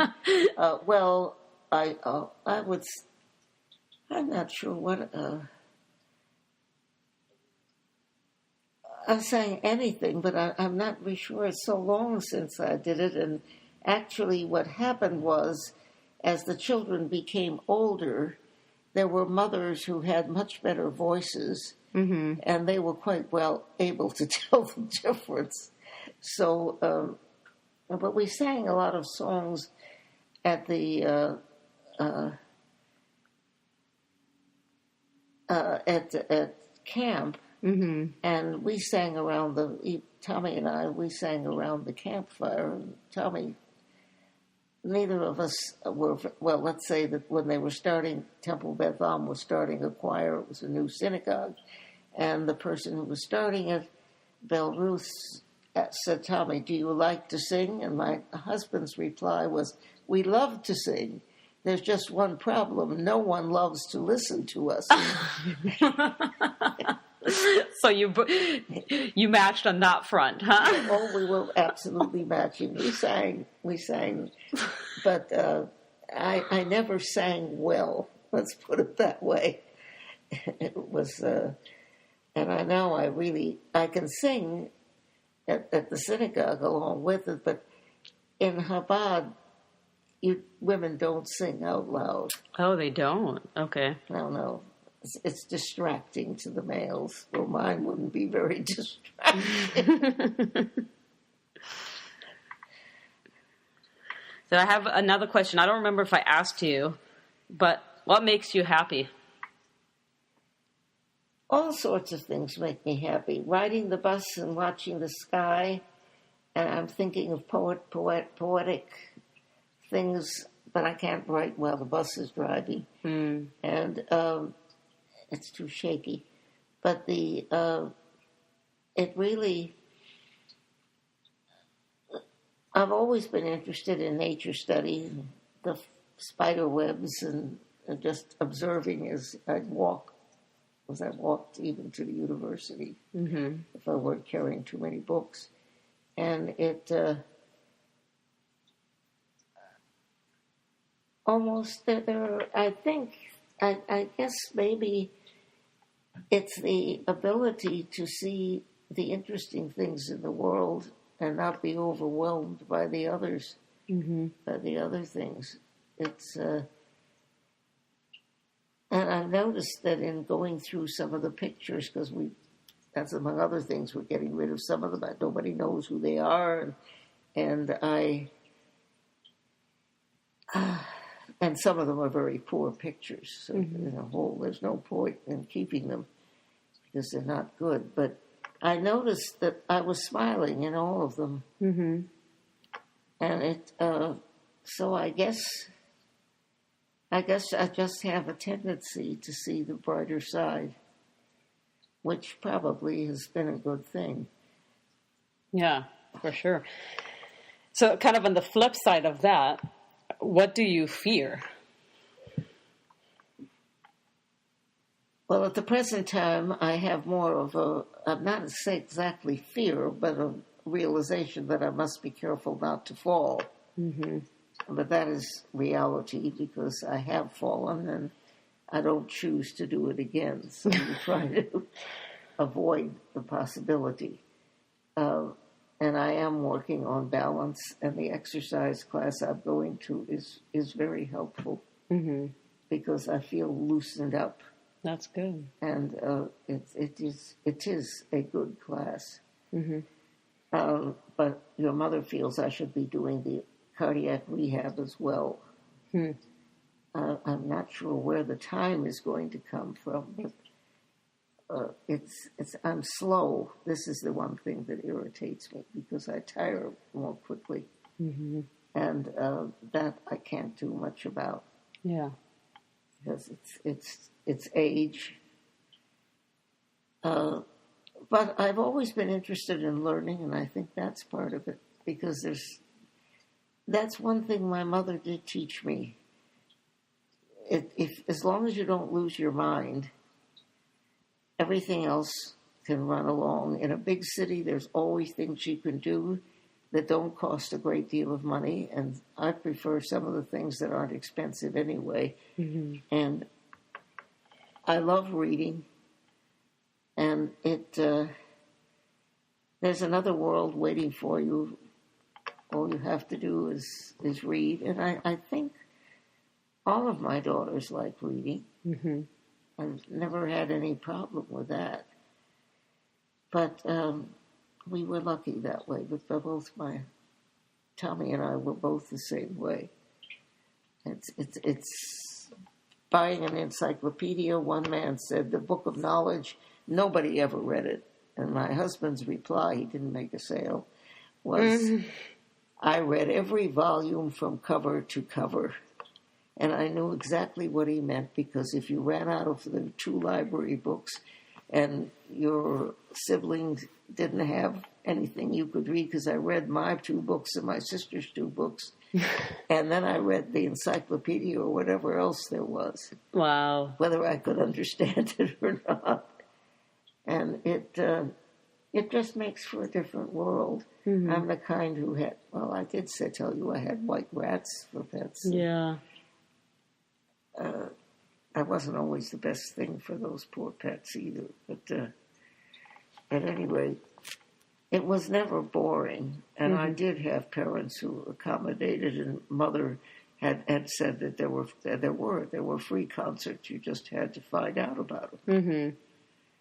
And free tickets for the art museum and whatever. So it was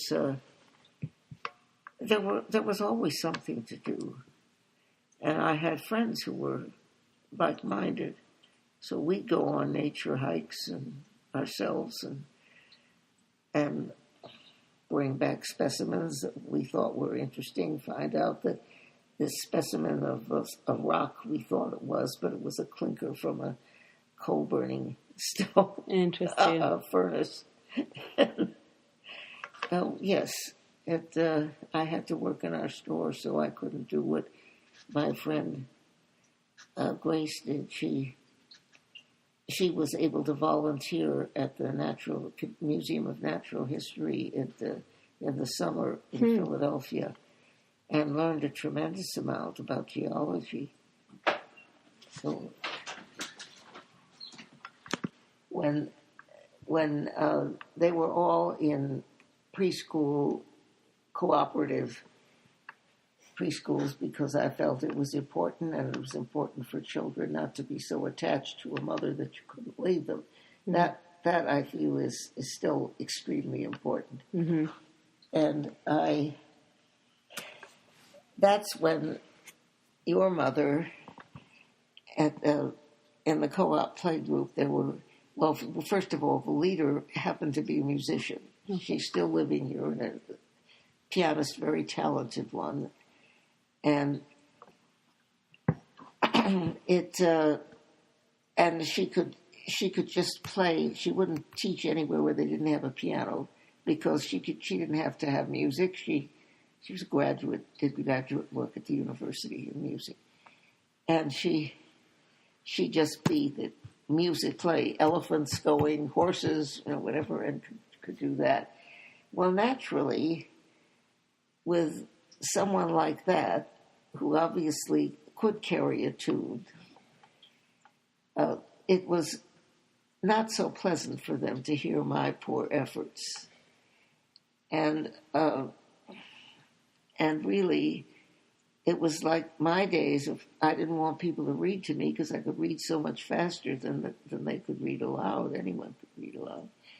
But, and I was anxious to find out what happened next.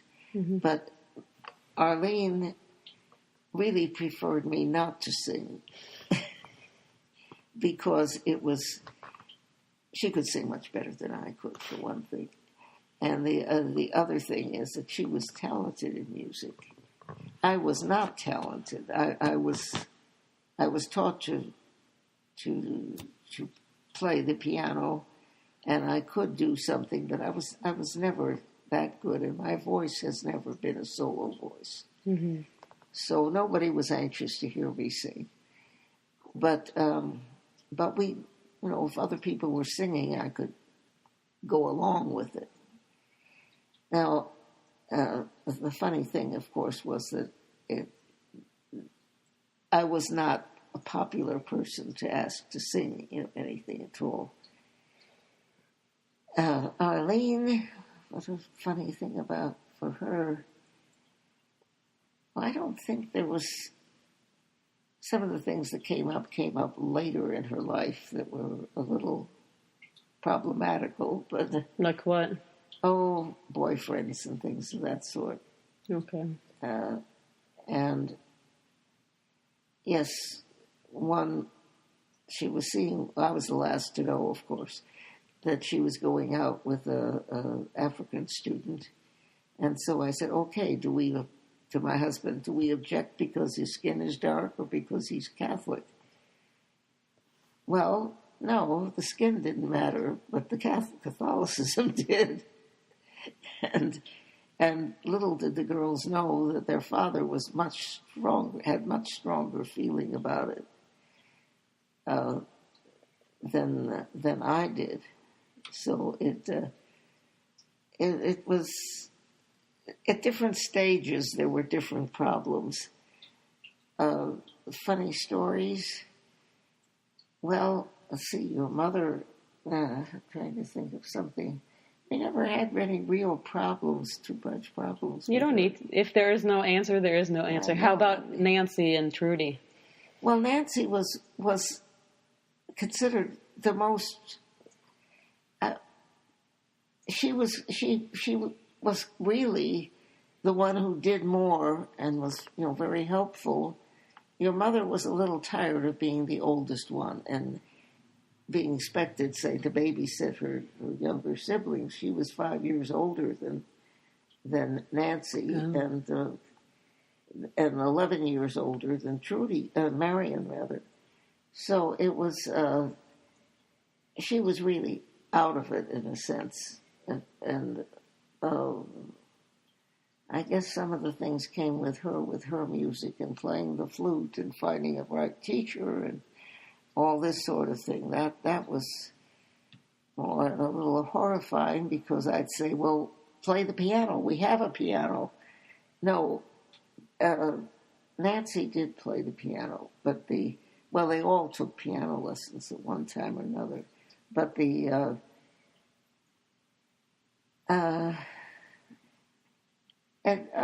I think your mother was just tired of being the oldest one. Mm-hmm. But no, other than some of the boyfriends, there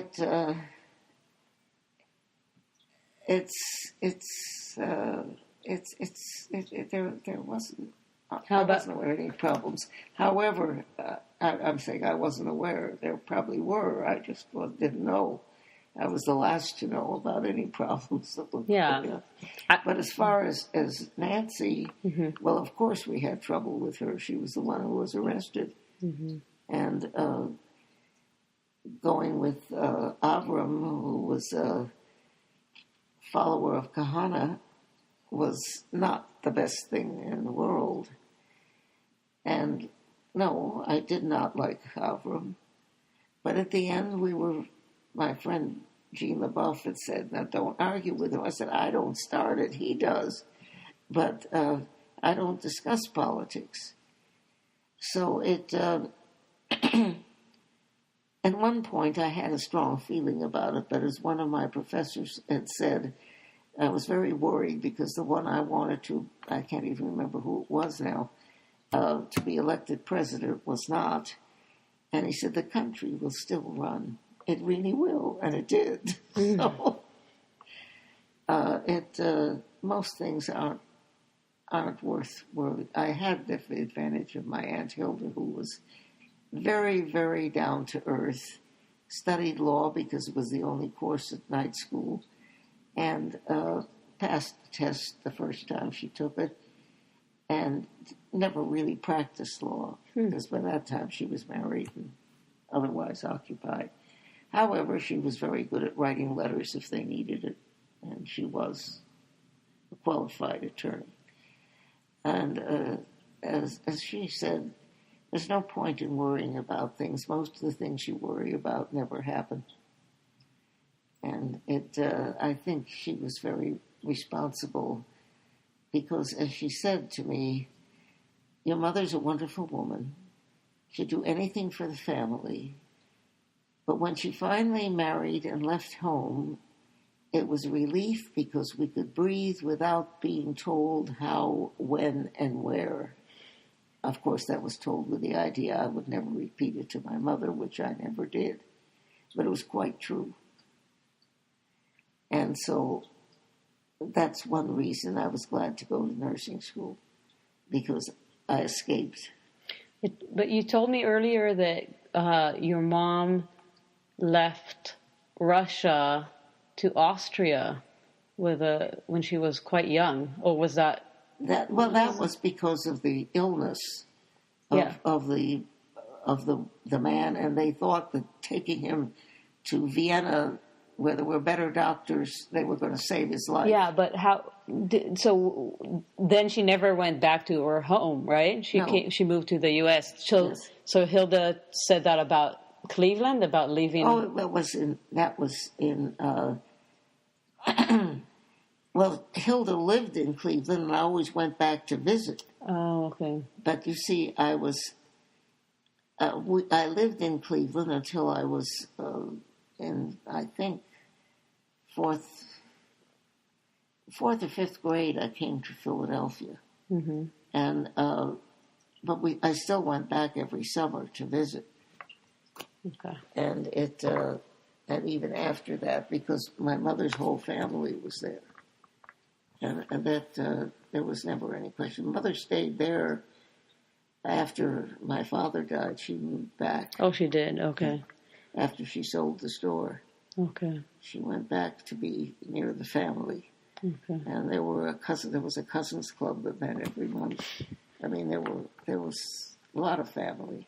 My father's family, what there was of it, was in Philadelphia. Okay. But family was the big thing. And how about Trudy? Do you have any stories about Trudy? And funny, light, doesn't need to be so serious. No, it wasn't serious. But Trudy,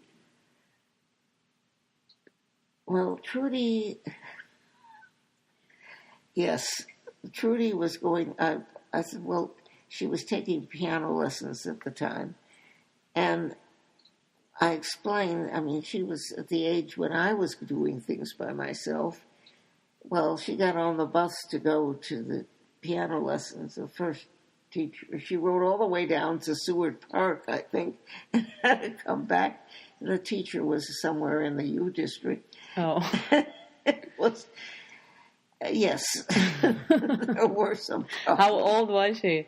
Well, I'm not sure. She was about 12 or something like that. And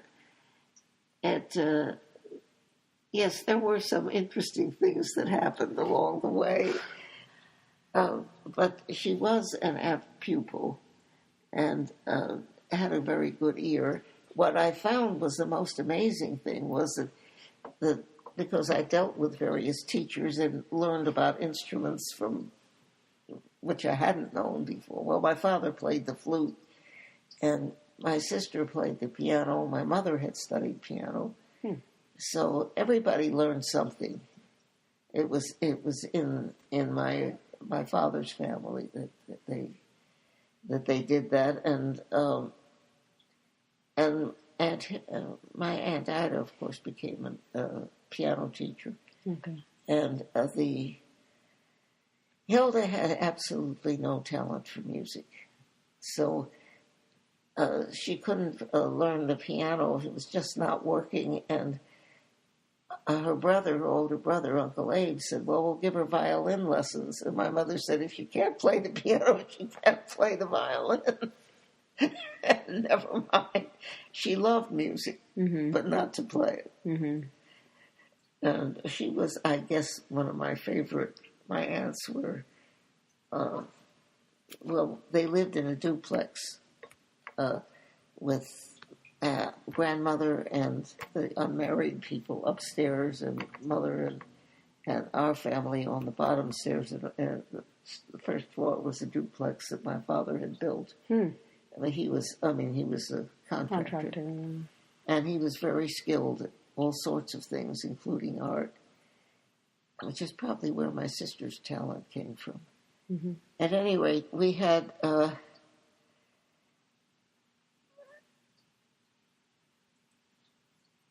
I think that I'm trying to think of something about Trudy. Well, Trudy was telling some lies at the time, anything to get out of something. I'm not sure just what it was. And I said, look, you're going to, if you lie, you'll be punished. If you tell the truth, I'll say don't do it, but I'm not going to punish you. So be sure you tell the truth. Because I think she had lied about something at school, and I don't remember what it was. But that stopped. So it was... And Trudy did have a very serious head injury along the line. Did you know that? Tell me about that. She was riding a bicycle with a young fellow. I mean, they were lower teenage. maybe 14, 15, something like that, and riding bicycles, and they were going to go down and rent a canoe or rowboat, I don't remember which.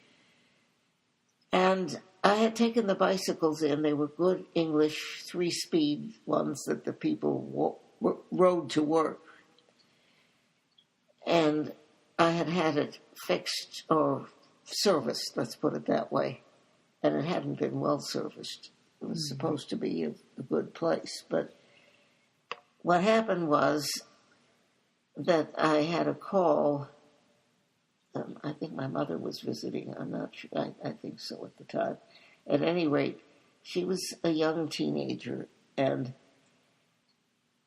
she went around the corner at riding the bike going down to Sandpoint Way, and turned, and unfortunately, I thought a rock must have hit this, but it didn't happen that way. The bike had not been properly serviced, and the spokes, or the stress of going around the corners, several of them broke, and the bike stopped. Suddenly, she pitched up in the air. It was seen by someone, and did a 3-point landing, head, shoulder, and knee. Mm. And yeah, that was a bit of a stress. And so I was called. I think the boy called. Or anyway, it happened right outside of the office building where his pediatrician was. Mm. And he ran in and got the doctor to come out and look. And she had to be taken to the hospital. So I think a couple of Navy men or something were driving along. They put her in the car and took her to Children's Hospital. So I get this phone call. My mother is there, and she is not in the best shape. She's quite elderly, and not as old as I am, but and the nervous type. So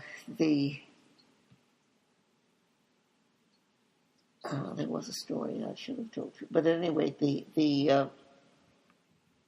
I got this call, and I think I had the car. Must have. Yes, I must have had the car. And I called Florrie Wagner. I told her what had happened. Now, no car was involved in this as far as the injury was concerned. And I thought, oh, she has a concussion. And so Florrie was a friend of ours, a very close friend, who was actually an anesthesiologist. So she said she had to take time to get cleaned up because she was washing their camper. Mm-hmm. And she said, I can't go to the hospital dressed like that because I give anesthesia there. Mm-hmm. So I don't remember the exact details, but I went in. Trudy was on a stretcher. And when I heard the high-pitched noise she was making, I said, this is not a mild concussion. This is brain injury. Oh, no. And, she was, the next few cases we read about in the paper, the patient died. Wow. But she survived. And Phil Wagner, who was an ophthalmologist, believed in hypnosis. So he had me practice doing that with her because he was going on vacation. Mm-hmm. He and Florrie were going away. But as I say, we've always had close friends, and they were very close friends. So I went in. I didn't know if she could hear me, and also she had severe allergies. In fact, all of them had some allergies, I think, except Nancy. She was the only one who didn't. And I went So I tried that. I don't know if it worked, but it seemed to. He'd never tried it on an unconscious patient before. Oh, yes, and the problem was I had to make sure they were giving her intravenous, of course. And I said, is there egg in that? Yes. I said, you better discontinue it or she's going to go heaving up everything. She was allergic to eggs, wheat, and milk, and you had to control how much she had of it. We had a very good allergist. Mm-hmm. And our allergy department at the hospital was set up by the chief allergist dermatologist of Vienna with his entire German-speaking group. And I sometimes almost went crazy at the hospital because I couldn't always understand what they were saying. So it was, I felt they might as well speak German. I don't understand that either. So how long was Trudy in the hospital for? She was in the hospital for 3 weeks, I think. Wow. She was unconscious for quite a while. And as I say, I had to watch what they were giving her because she had, the allergies were not a problem because we had a very good allergist. Mm-hmm. But still, they can't be ignored. Mm-hmm. And so, yes. And, I made sure they knew that. So somebody came and talked with me, and I had given a whole bunch of stuff, but somehow it never went through. Yeah. So however, since I was used to hospitals, I don't panic. I've spent too much of my life in a hospital. So how long did it take Trudy to recover? Well, it took months to recover completely. And I found out that we eventually changed schools because they decided, because she was so badly injured at the first place, somehow the thing went around that she was brain damaged. And so her music teacher, her flute teacher, was, by this time she was studying with someone an Asian woman who was very good. And she said, you've got to get her out of that school because they won't let her play a solo. And the first flutist at the orchestra, this was in, it must have been high school, is like 10th grade or something like that, at the most. And she will never be anything like the flutist Trudy is. Because she sounded exactly like her sister. And that means that, from what I learned from the teacher, that they inherited the same bone structure. Because you cannot teach tone. That is what each person has. And it sounds, she said, why aren't you excited about the way she sounds? And I said, but she sounds just like her sister.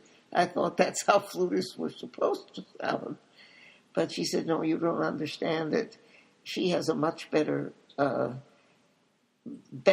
tone than the flutist who was in charge of the orchestra at school. Interesting. And she said, yes, his technique is perfect, but you cannot teach tone. And so both your mother and Trudy sounded as if the same person was playing two parts when they played together. Interesting. Yeah, I learned a lot about music. But so you mentioned something that you should have told me a story. Do you remember what that was? In the middle of the conversation, you brought that up. Do you remember what story No, you I'm said? not quite sure what it was about. It was something about music? Oh, maybe it was with Arlene. And well, Arlene, your mother was very talented in music, and she was studying with the first flutist of the orchestra at that time. And he had said if she could just stick to it for more than 3 months at a time, but then she'd go off and do something else because she could do so many things. And he tried out the flute that we finally bought for her. He played in tried it out and playing for the orchestra and approved of it.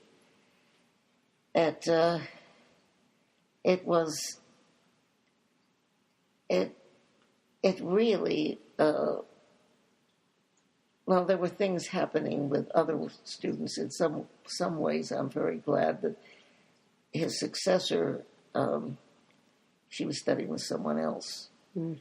And that was just as well, because I understand that pretty girl students, where these things happened. Interesting. But it didn't happen with her in any way. By that time, she was studying with the woman who was very good. And, but Trudy tended to, for a while, was not telling the truth, so we had a little dealing on that, Yeah. You'll be punished if you tell me the truth. You're not going to be punished. You lie to me, and that's not a good idea. So, Grandma, I asked you all the questions that we planned on ahead of time. Is there anything you'd like to add?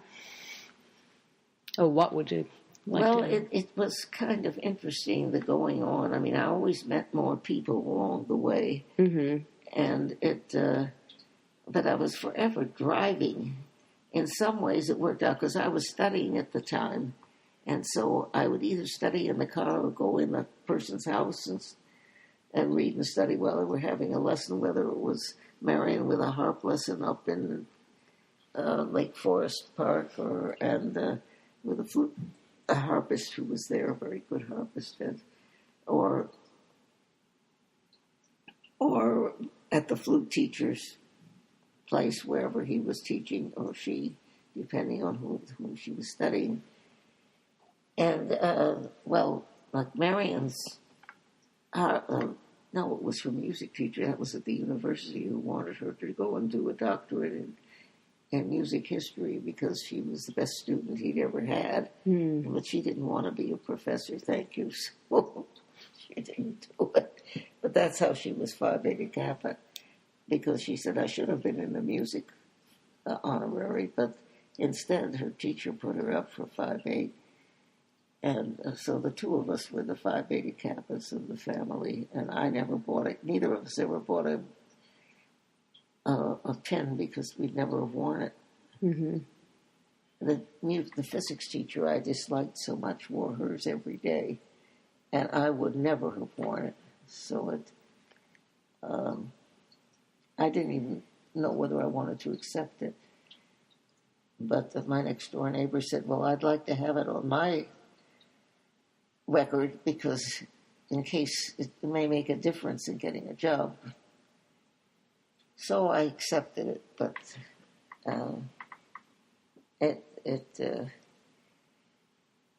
after one boyfriend of mine was not accepted at the University of Pennsylvania, they didn't accept him because he tended to be depressed, and he wasn't positive enough. He was summa cum laude, and he wasn't 5'8". He became a full professor anyway. It made no difference. But he was brilliant. Yeah. So much for that. Yeah. If there were a job available, it might make a difference, but I don't know that it would. Mm-hmm. Really, teaching, if you have a Phi Beta Kappa key, doesn't necessarily mean you're a good teacher. No. Well, it's,